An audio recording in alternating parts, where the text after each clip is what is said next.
Hi, everybody. Welcome to the last episode of Eating at a Meeting Live in 2021. Let me make sure I got the years correct here. I'm so excited to have been here with you throughout the year. This is our 52nd live episode for the year, which woohoo! And so talked to such amazing people in food and beverage about a variety of different topics. So make sure that you check them out. I'm going to do a top 10 list on my Facebook page and LinkedIn later today, so you have that listing. But as we end out the new year and look forward to 2022, I wanted to talk about beverages. And I have with me today, as you can see her there, Erin Petrey. Like the dish. But Petrey, why? Petrey. Erin Petrey. I should have checked that again. I need to do this better sometimes. It happens all the time. No worries. Okay. She is the cocktail editor of bourbonbanter.com. And during the pandemic, she taught cocktail classes to over 5,000 students across the globe as owner of her own business, The Cocktail Coach, and head mixologist of CourseHorse.com. She is a contributor to the ProduceMoms.com, serves as the president of the Kentucky Society of Washington, and is a dedicated dog mom to her rescue Karen Terrier Lila. Hi, Erin. Hi, thanks for having me. You're welcome. And so I reached out to you because I want to talk about, as we go into the new year, it becomes dry January, but you're like, let's just talk about New Year's. So we're going to talk about what we want to drink at New Year's. I want it to cover alcoholic and non-alcoholic, and what we can look forward to in the coming years. So just let's start it off with what are the cocktail, alcoholic and non, basics that everyone should know about making excellent drinks? I mean, the number one thing is, drink what you like. Honestly, if you are trying to be like, I really need to make a last word and you don't like the ingredients in it, like, don't bother with it. Drink what you like. But also something I always tell my students, and really anytime I'm talking about cocktails, is the better the ingredients, the better the end result. So always use fresh squeezed juices. I know it's so easy to go to the store and get those little tiny limes, like the plastic ones, limes or lemons. But squeezing a fresh lime or lemon is going to take your margarita, for example, from a here to all the way over here. Oops. Wow. In the frame. But then, some people always ask me too, hey, Erin, like, what's a good mixing bourbon? And I always say, if I can't drink it neat, I'm not going to mix with it. I'm just not going to do it. Okay. So if you don't like all of the ingredients in the cocktail, and if you skimp on any ingredients in a cocktail, you're going to find that in that end result. It's the same concept as cooking, right? Mm-hmm. Cocktails is cooking with liquid, essentially. So if you have the best ingredients possible in your cocktail, you're going to have an exceptional drink. Well, and I learned from a bartender a couple of weeks ago or months ago in San Antonio is that even not just the juice, but the skin of the lemon and the lime actually enhances it even more. Yeah. And so I'm very much a zero waste person. So I try to use every single bit of a piece of fruit or vegetable or whatever I'm using. And so with my limes and lemons, what you can do is you can peel off the zest. First off, it's great cooking. That's what you do for like key lime pies. You use the lime zest for, I put lemon zest in everything. But you can take all of that zest off and you can squeeze the juice. And then you can actually make something called an oleosaccharum, which is like it's an infused sort of sugar. And so you take the zest and you beat it into a bunch of sugar and you let it sit. And then you skim that little bit off. And it's really beautiful in cocktails, and it gives it that other sort of dimension. But yeah, and also with lemons, especially lemons and oranges are great to finish cocktails because I find that a lot of people focus on the flavor as well as the visual. But you also need to make sure that your olfactory is engaged, because I think the number is between 70 and 80% of your taste comes from your olfactory. So the more that you can enhance the smell of your drink, the better it's going to taste. So when I do an old fashioned, for example, I'll take that lemon rind and squeeze the little bit of oil across the top. And so it makes it light and bright, and it just kind of keeps you coming back for more and makes it just elevates it so much. Just a little piece of lemon. Wow. And so that's just taking that piece of the skin of the lemon and then just trying to twist the oil out of it. Yeah, so all you do, and I have videos on this on my Instagram too, Okay. but so I'm saying if you need like somebody doing it in front of you, you can do a Y peeler, you can do a vegetable peeler, you can Uh-huh. do actually a cheese slicer, you can use a paring knife and just go on the rind of it. Do not get the pith, that white part. A little Mhm. bit's okay, but more of that is it's gonna be more bitter. And all Right. you do is the yellow part facing out, you hold it like this and you squeeze it across the top. Oh, okay. People like to flame it sometimes. That's more of just kind of like for show. Right. It sort of changes the flavor, but I don't know. I prefer just not involving fire. I am a bit of a pyro, so it'll just devolve from there. All right. Awesome. So, I mean, so just the basics, I mean, is making it with good ingredients, which is what you want to do with food as well. So, Yeah, and that's something that so with the produce mom, so I have a monthly article there. It'll be going up tomorrow, I think, for New Year's. Um, And what I always focus on is using those nice fresh ingredients. So telling you, hey, this month you can feature raspberries or basil or really anything. Just look in your fridge and see what you have. Look at the flavors that you kind of gravitate towards when you're cooking. mhm. If you're a big herb person, I mean, your herb garden is an incredible place to add just dimension and depth and brightness to cocktails. I have like a bunch of those arrow gardens, the Uh-huh. hydroponic gardens. And I'm always using the Thai basil, the Genovese basil, the lemon basil, the tarragon. Thyme is beautiful. Rosemary. There's so much mint, obviously. Right. You can use to just brighten up a cocktail. So, I mean, you can take just a regular gin gimlet, for example, which is gin, lime juice, and a little bit of simple syrup. Toss in a couple basil leaves, maybe a slice of cucumber, muddle it up, and it tastes incredible. And it's so easy just to add a little bit of that. So, okay, so I don't drink, or I Mhm, used to drink, but so now I'm zero proof mhm. drinker. And, the drink of, well, my drink of choice before that was just vodka soda. Yeah. But how do I spice up that club soda? Or are there beverages, there's a bunch of different brands out there now that are canned that have the flavored water in them.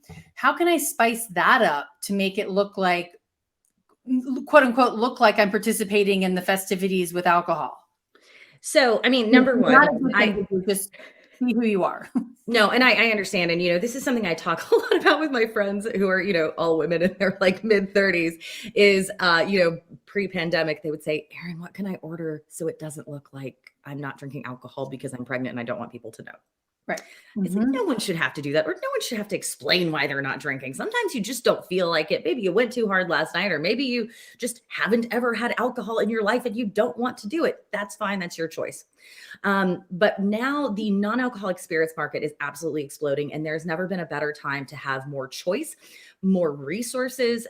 There's some incredible books out there, there's some incredible cocktail accounts. So Drink No and Low it's an online store.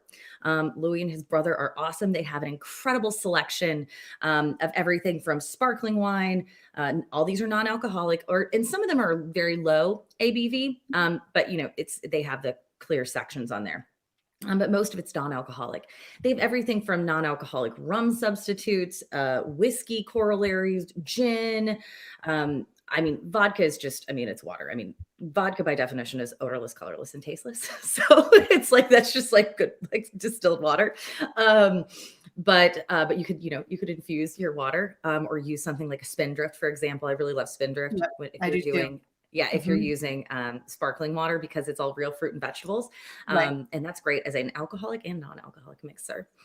Um, but so if you go to websites like that, and more stores, grocery stores, liquor stores, specialty stores are starting to carry non-alcoholic spirit substitutes. And it's easy to get it shipped to your house anywhere because there's no blue laws, which are the restrictive alcohol laws. Right. Because there's no alcohol in it. So you can get anything shipped anywhere because it's like water, it's infused water. So for a vodka soda, right? So vodka soda is a very clean, crisp drink, right? Right. If you are drinking a vodka soda with real vodka, like with alcohol, I would tell you to maybe, try using a Spindrift or muddle in a cucumber, like I was saying, cucumber or basil or any sort of herbs, those light and bright flavors, or maybe toss some raspberries in there and mash them up. Okay. Just adding those light flavors because a vodka soda, you don't want you don't want anything heavy, right? So you Okay. want something that's going to be nice and refreshing. So it's the exact same thing. So you can do all kinds of water infusions. You can take these non-alcoholic spirit substitutes. So going back to my gin gimlet, right? You can make that exact same gin gimlet with one of these non-alcoholic. So Oh, like wow. Back's Botanicals or Seed Lip, for example, and use that instead and have an incredible drink that, yes, it looks like an alcoholic beverage, but it is not. And it's just really enjoyable to drink. And then if you do want to look into books, for example, Julia Bainbridge, who has been she's one of the OGs with non-alcoholic spirits. She has a book called Good Drinks, which is incredible. It's a little bit advanced on some of the techniques. Like you can do incredible things because it's cooking. So Good Drinks, Julia Bainbridge, follow her on social as well. She has a lot of good content. And then also my friend Derek Brown just came out with a book called Mindful Mixology. I have had his drinks many times, helped him make those drinks. I actually did some of the prep work for some of the photos. So if you see some bald melons in Awesome. there, if you see some bald melons, I balled those melons. But something like that is you can take, for example, take a honeydew or a cantaloupe or a watermelon and ball the melon, put it in the freezer. You could pop that into a drink as a nice little colorful ice cube. You can do that with grapes. You can do that with raspberries, any other kind of fruits. And it makes it more beautiful. It makes you have a better time and it just enhances the experience. Oh, I love the idea of like the fruit being a ball, being Yeah. that ice cube ball. That's so much Yeah. fun. Or you could take pomegranate arils, like the pomegranate seeds, freeze those, pop those in, and then they float on top and they keep it cold. Oh, I like that. But going back to it being New Year's, I highly recommend if you go to, I know it's on the No and Low website. I don't get anything from them. I just use them. Thompson and Scott is probably the best non-alcoholic sparkling wine out there. I have it at my house all the time. They have a rosé, Oh, wow. and they have the Chardonnay champagne. Amanda Thompson, who created it, used to work in champagne, like in the industry for years and years. And she's incredible, and the product is insane. Now, somebody tried to serve me, they brought me, what is it? De-alcoholized wine. And I didn't drink. I'm like, somebody said, oh, it's just grape juice. I mean, is it just grape juice or does it actually have an additional flavor? Do you know that? Yeah. So there has been, for example, I remember when I was a kid, we had de-alcoholized champagne one year. And I was like, this is the best tasting thing I've ever had. And I think I was like 10 maybe. And it has trace amounts. I think it can have less than I think it's 0.5%. Like if you ever look at like a St. Pauli Girl NA, or any of the O'Douls, those have been de-alcoholized. Okay. And they taste like beer. They taste like wine. There is some, sugar lost in that process because alcohol is processed in your body as sugar. It's not sugar, but it's processed as sugar. So it will be a little bit of a different experience, but the flavor is really nice. So Thompson Scott, for example, I don't think they actually do the de-alcoholized process. I think they actually just make it on its own.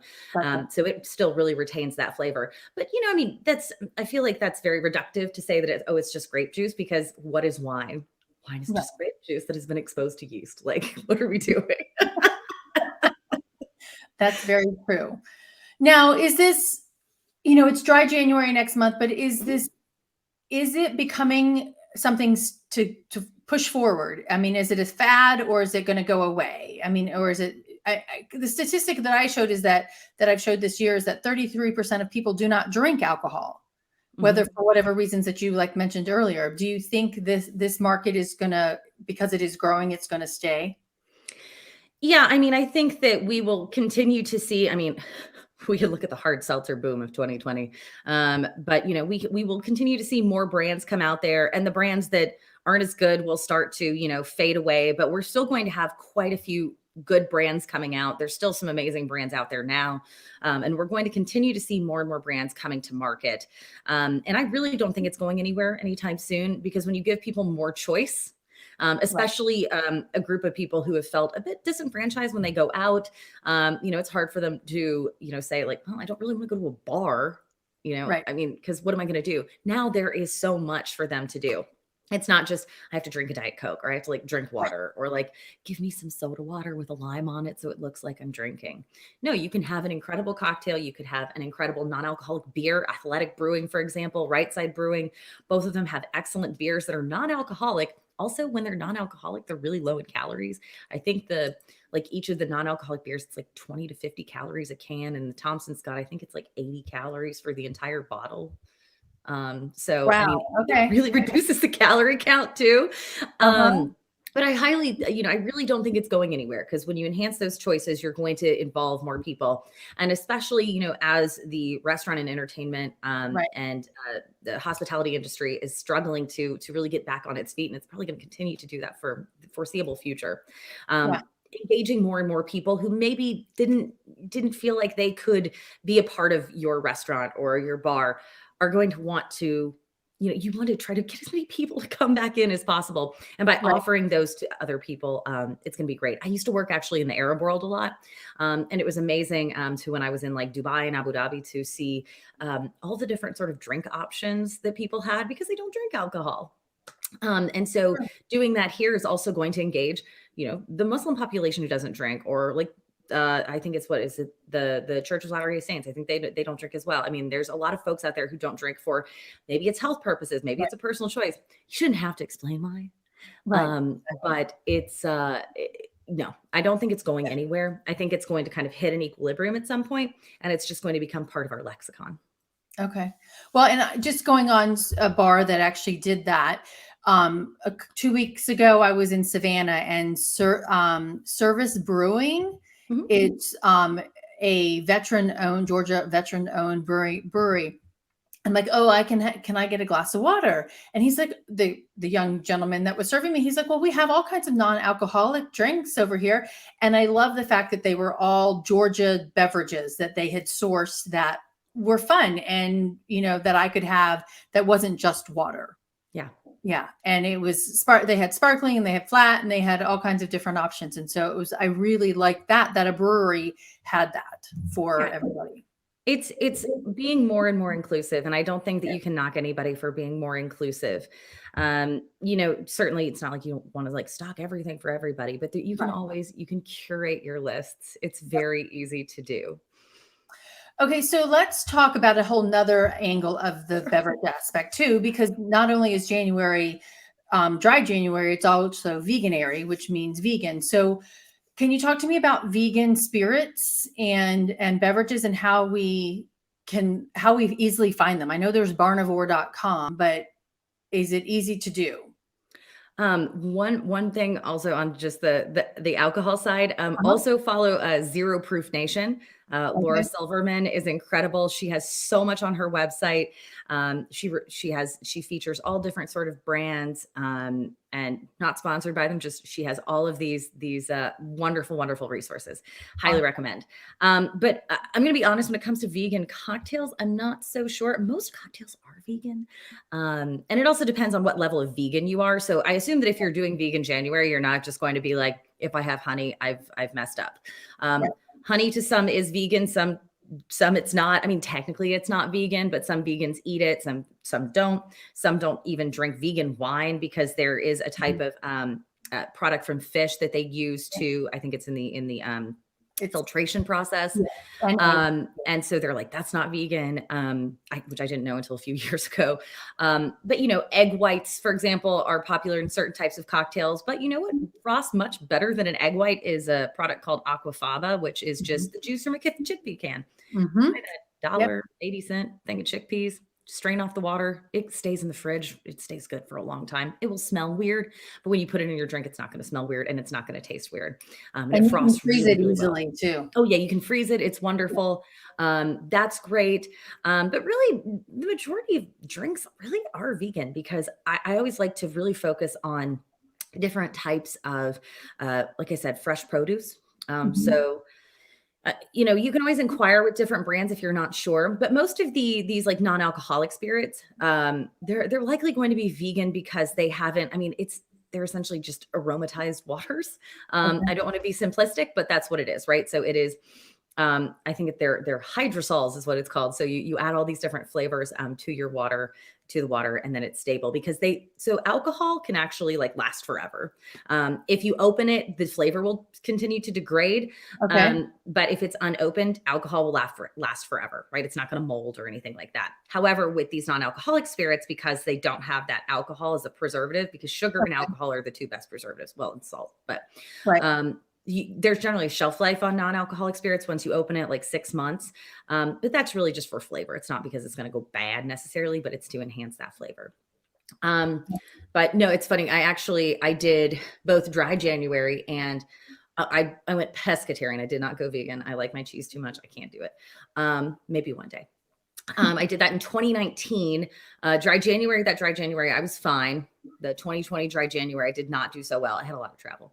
But I became pescatarian January of 2019 and I'm still going strong. I've had a couple of moments, but for the most part, I've been really good. Well, good. Yeah, I am actually, I am, because I don't drink, but I am also going to go vegan on Saturday for a month, just to at least try it out, see how I do. And I said something to somebody earlier, I need to beef up, pun intended, my vegan dishes repertoire of that. But so there was something that you said to me before the show, fit your lifestyle. How do we, a drink should be enjoyable and fit your lifestyle. Is there an app for that to figure that out? I've thought about it. Yeah. But I think it depends on, what your lifestyle is, when it comes to, so a lot of these non-alcoholic spirits, there's a lot of athletes, for example, who don't drink alcohol during certain times or maybe at all because of the sugar, because of the added calories, and they're on a stricter diet for performance reasons. But if they eat fruits and vegetables, they can have these non-alcoholic spirits and cocktails and have a really enjoyable experience without the sugar. Okay. You can also have, there's so many different kinds of sugar substitutes. It depends on what kind of lifestyle you're wanting to do. I mean, all spirits, alcoholic and non, are all meant to be tailored to a particular lifestyle. That's how branding and marketing all works, right? Okay. And as each new campaign comes out, like for example, bourbon was always sort of billed as this like old white man's drink. And then they started kind of pandering more to women because they realized like women spend a lot of money and they drink a lot. We should probably like sell to them too. And then it became a bit tropish, being like, woo, girls. And now they're taking it a little bit more seriously, as in, anybody can drink alcohol. Anybody can drink whiskey. It doesn't have to be a particular type of person. But the lifestyle, like that's why Matthew McConaughey, that's why like Campari, who owns Wild Turkey, hired Matthew McConaughey, because they're like, oh, the people who want to live like Matthew McConaughey, like they drink Wild Turkey. Okay. But I think what really helps in this particular instance is the mantra that we use, our maxim, if you will, at Bourbon Banter, which is drink curious. At its heart, for Bourbon Banter, that means to don't just drink Buffalo Trace, for example. Don't just drink what you think people think you should be drinking. Drink new things, try new things. But I really expand that to the world of cocktails and non-alcoholic spirits. Just give it a try. If it's one glass or if it's one cocktail, like it's not gonna make or break. If you don't like it, that's, you don't have to drink it forever. But who knows, it may open up an entire new category for you. And I think that's true for non-alcoholic and alcoholic spirits. That's a really good idea, because it's just, you have to not do what everybody else does. Do what you want to do, in the way you eat and the way you drink. I do find it, what you were talking there, and it reminded me that I saw on The Rock, Dwayne Johnson's Instagram handle the other day, that he's now got his own tequila brand. Mm-hmm. And doesn't what's his name that is George Clooney sold one for $1 billion. Really? Yeah. Wow. And then the guy that plays Deadpool, what's his name? Doesn't he have Ryan Reynolds. He has Aviation Gin, and I love Aviation Gin. It's great. Terramana, it's fine. It's not great. But there's all these celebrity, I think Lady Gaga is now like working with like Dom Perignon, and Elizabeth Banks is working with Archer Roos, which is a canned wine company. It's good business, honestly. Right. Snoop Dogg has like an Indago gin, which is like a flavored gin, but he's been in the liquor market a long time. I actually saw a bobblehead of him in the grocery store in front of a bunch of Corona.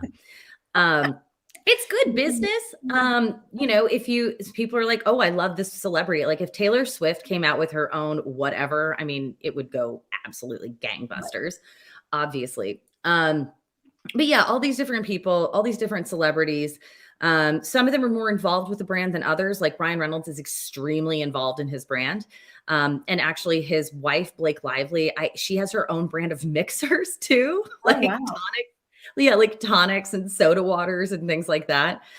So, collusion, I don't know.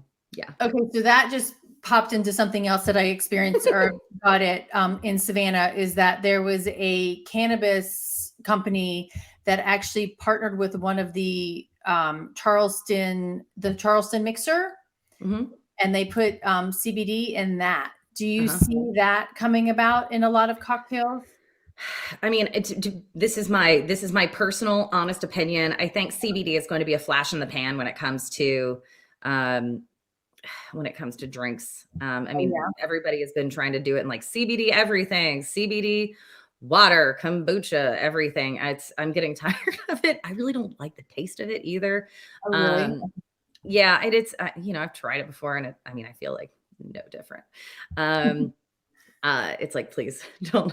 I'm not really interested in CBD. If that's your thing, like do it. And if it works for you, do it. It is very popular. I do think it's going to be one of those things like with the sparkling water craze, where the market got so saturated so quickly that it's going to like Mhm. expand, it's going to pop, and then it's going to pull back down. I don't think it's going to go away. But I do think that it's going to not necessarily be as big as people think it is in the long run. But if that's something interesting to you, definitely. I mean, I get press releases in my inbox all the time about like do CBD drink or like hemp infused whatever, Mhm. which is great for the economy of Kentucky, which is where I'm from, because it's like one of the biggest hemp producers. But yeah, I honestly I can't speak to some of the psychoactive effects, and by psychoactive I don't mean like we're getting high, as in more of the beneficial psychoactive effects like for Okay, depression, anxiety, gotcha. etc. Okay. I honestly can't say. All right. So what if, oh, before I get to that question, when cocktails, one of the questions that you say kind of annoys you is that what can I substitute with for XYZ, right? And how do you, because you're a cocktail purist, which I love that. So explain to us, like, I don't want to say I'm going to replace it with vodka, vodka with whatever, but how do you, um, it's more about that purity and using the ingredients as they are to make a drink, right? Yeah, I feel like it's sometimes I have a bit of a more of a French sort of approach to the way I do cocktails. It's like, how dare you use that in place of this in this recipe? Like, how dare you? That's not as it was intended. But I always like to caveat that with drink what you want. If it sparks joy for you, drink Mhm. it. Like, please, if you do not like it, don't try to force yourself to like it. Drink something else. But it's a joke. For example, like when people say, "Oh, I want to order a." I don't know, a margarita, but like substitute Tito's. It's like, that's not a margarita. Right, Like, that's not a margarita. That's just not what it is. It's like, call it what it is. right. It's I guess a vodka sour. But if I would say though, at a lot of restaurants, certain restaurants say like no substitutions, right? And Right. and the reason is not for them to be like, nasty about it, but it's like this is how we really intend it. We worked really hard on this. And it's the Good same if you point. go to like a craft cocktail bar, like don't Mhm. ask for a different like bourbon. Like if they have an amazing, Manhattan that has a particular type of bourbon or rye in it, don't ask for something else. Just get it as it's intended. If after you try that one, you're like, I really want this with something else, then try it. Every bourbon, I'm using this as an example because it's my number one area of expertise.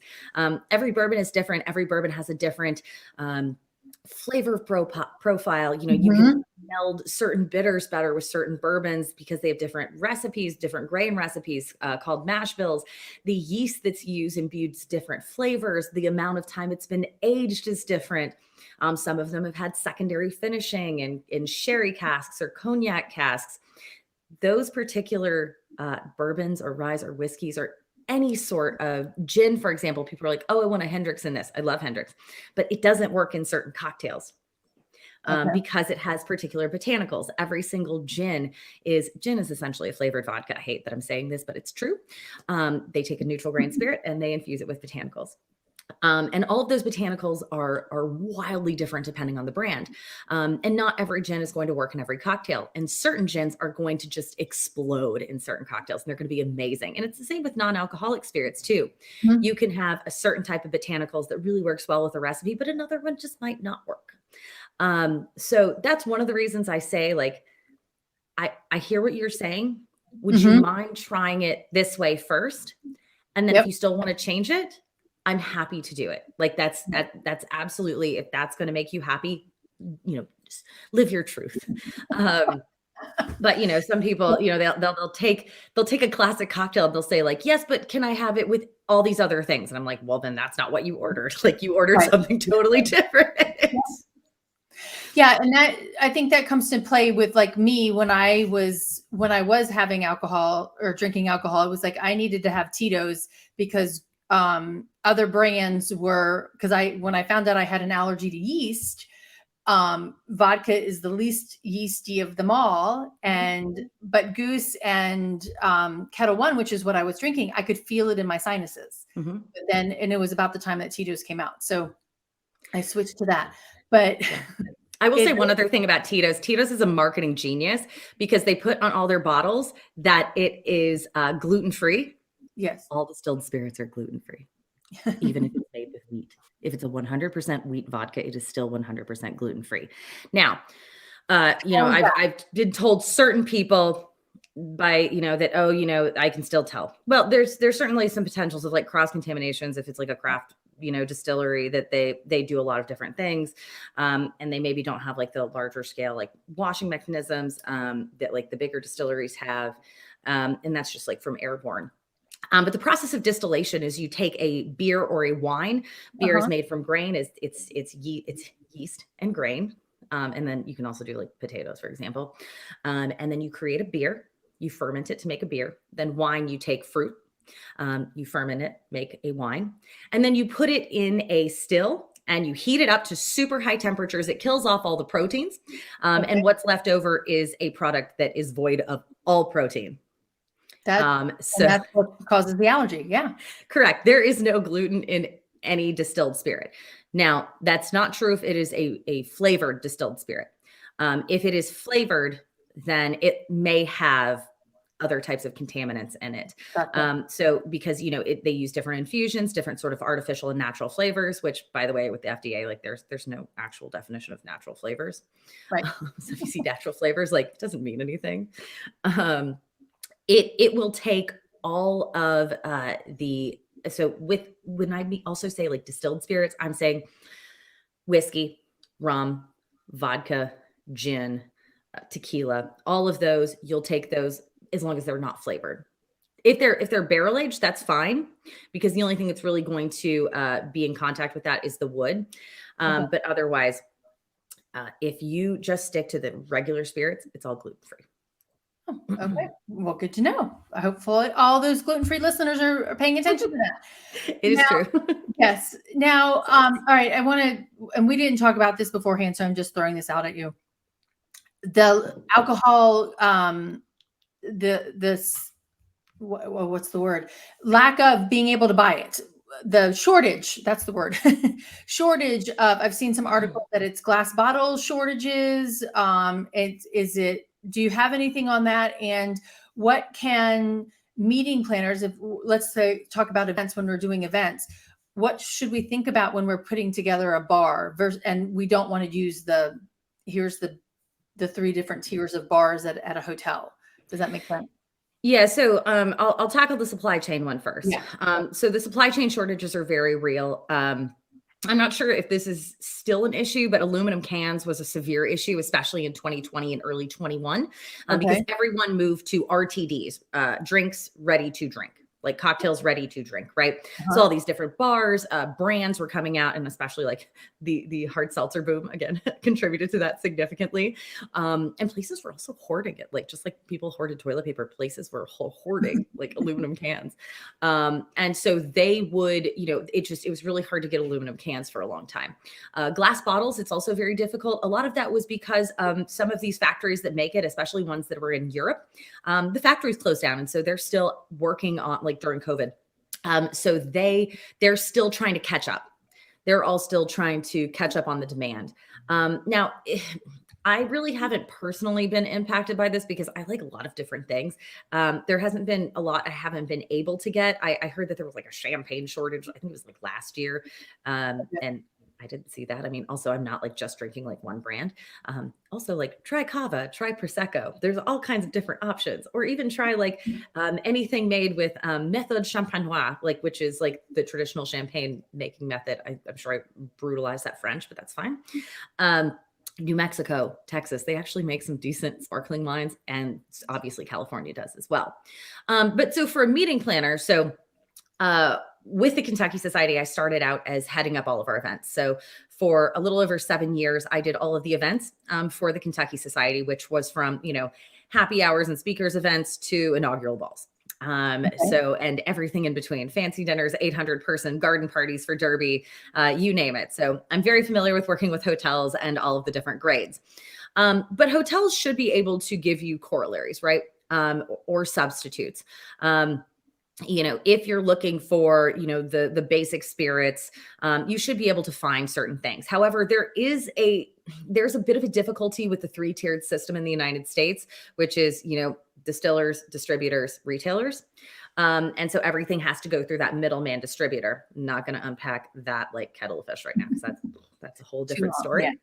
Yeah. But certain hotels may be tied to a particular distributor. Okay.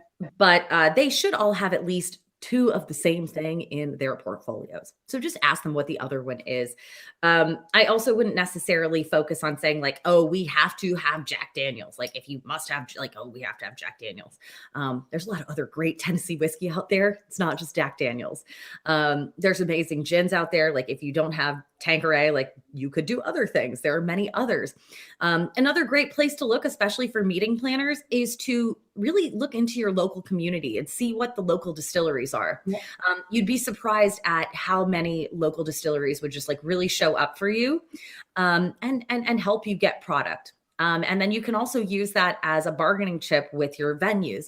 I mean, if they're a national chain, they might not care, but if it's a local venue, they'll probably be willing to work with a local distillery or brewery or winery. And they probably already have those relationships anyway. So I would say definitely look local and look for substitutes. Don't get married to a brand name. I know that everybody's like, oh, Grey Goose is the best. I'm a person like I drink Kettle One when I do. Oops, sorry. But I mean, there's all kinds of people are like, oh, I must drink Tito's. I was like, well, there's a lot of other vodkas out there. Like there's a lot of other vodkas. If I blinded you on them, you probably couldn't tell. Like if I did a blind tasting, you couldn't tell. I swear. Different with other flavored products, but don't get married to your brand names. Look for other options. I really like that. And unfortunately, in a lot of hotels, they put those packages together. Here's what's in the lower and here and the high and whatever. So maybe we can get away from that as well. Now, but event planners know if your venue can't deliver on something they contractually like said to do, like they need to find a substitute. And perhaps that's also something that you can do when you're negotiating these contracts, is to say, if something is unavailable due to supply chain issues, you will provide a substitute, an appropriate substitute. That's a good point. We have a comment over here. What is that? Don is like, perfect conversation, perfect timing for this conversation. Thank you. So now you said something you said the word local, which I love. Yes. And I always follow the Good Food Awards, which honors a lot of companies doing that. But sustainability wise, do you see the bigger brands or being a lot more sustainable, and or are the more local brands doing that kind of sustainability practices better? Well, I mean, so in my day job, I'm working on our ESG planning, and so everybody like sustainability is a good business, but it's also like we have to do it. We have to do it, and if you're not the kind of person who is like we have to do it, then you're like, well, it's good business. Like everybody's expecting it. Investors are expecting it. Consumers are expecting it. More people are making consumer choices based on the sustainability promises and outcomes of certain brands. The big brands are definitely doing it because they have large scale investor bases, and some of them are also publicly traded, right? And so they are required to like meet certain things according to, what their investors require, what Mhm. also just the court of public opinion requires. From a local standpoint, local breweries, I mean, even everybody from restaurants, retailers, breweries, distilleries, wineries, they also care about sustainability because, they live there. They really want to make sure that everything's local. Also, in regards to local will generally have the lowest carbon footprint because there aren't all those transit costs, Right. and all of the scope emissions that come along with that. But I mean, sustainability is key for everybody. Everyone's doing it, whether it's from enhancing recycling programs. I couldn't believe it when I saw a commercial with Coke and Pepsi, like talking at the same time. And they were saying, like, we're trying to get all of our bottles back. Like, please recycle, like recycle everything, please.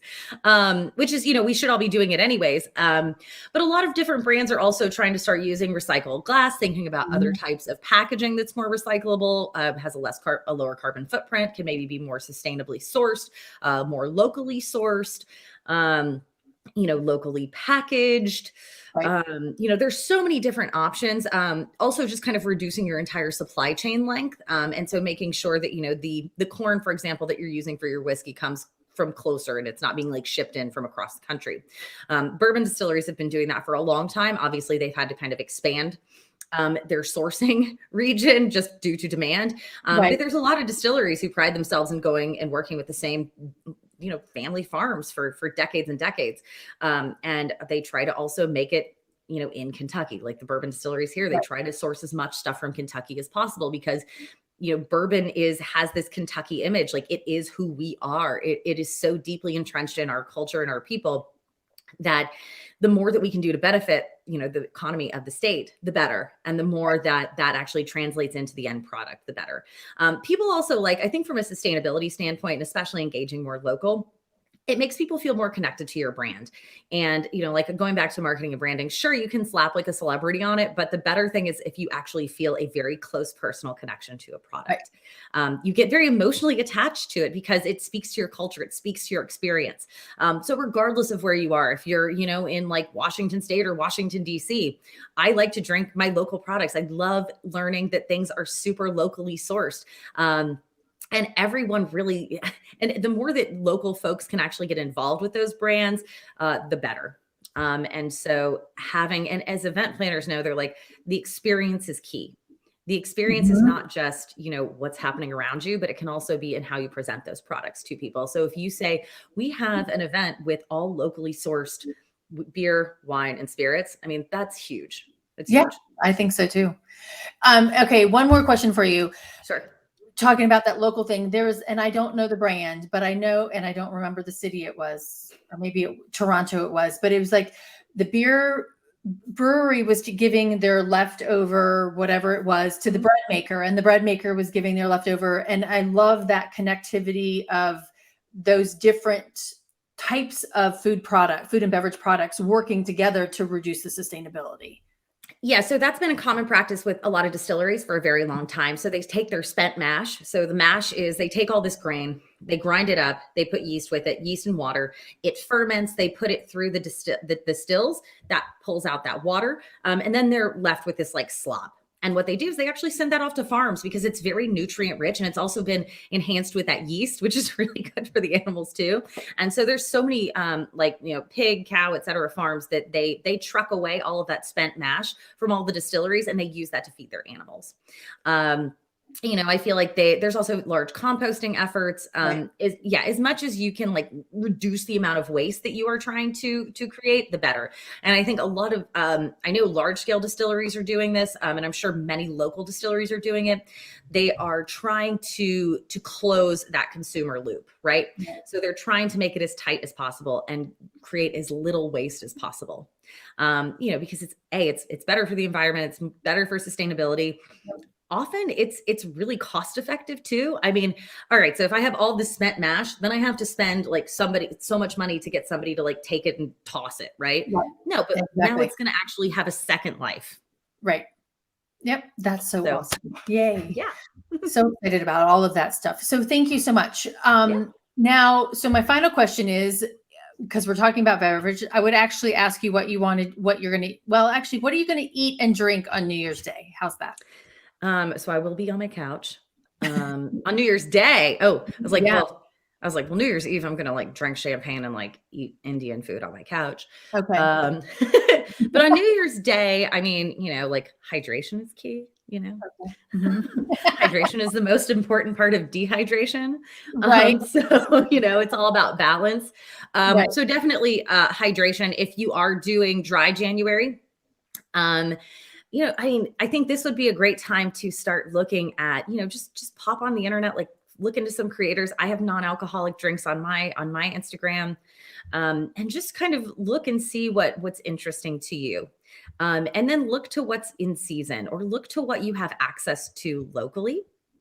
And I think that for New Year's as well, I mean, it might be cold where you are. I don't know, global warming, like it's like 80 degrees in Kentucky.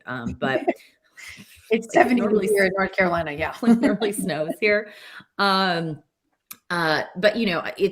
you want something light and bright. So like nice spritzers are always good. You can make like little like spa water, if you will, which is just like, you could use sparkling water or flat water, like good quality, like distilled water, or spring water, and add in those like fresh herbs, add in maybe a little bit of fruit, toss in some cucumbers, and it's just really nice and refreshing, and it kind of invigorates you a little bit. I will definitely be drinking a lot of black coffee in the morning, like I do every single morning. Maybe I'll put some bourbon cream in it. But you always like to start the new year on sort of a nice light note. If you do want some alcohol, I mean, like, hair of the dog is always great. So you can always finish off the champagne you didn't the night before. And if you did, you can open a new bottle. Have a screwdriver, have a little bit of orange juice, replenish your vitamin C. If you go to a juice bar, there's all kinds of nice, like fresh juices, which are also great bases for cocktails. But yeah, I mean, think about what you can drink over the next few days, like into the month, and drink curious most importantly. So I love that. Thank you very much. Well, I have posted your Instagram, your Twitter, your bourbon and banter on the feed there. So everybody knows how to get a hold of you. And actually I'll put your LinkedIn on there too, so they can connect with you. Thank you so much. Your energy about spirits and alcohol and non-alcoholic is awesome. Thank you. I love sharing. I love sharing. It's always a dangerous question. People sometimes ask me, they're like, what's your favorite bourbon? And I was like, how much time do you have?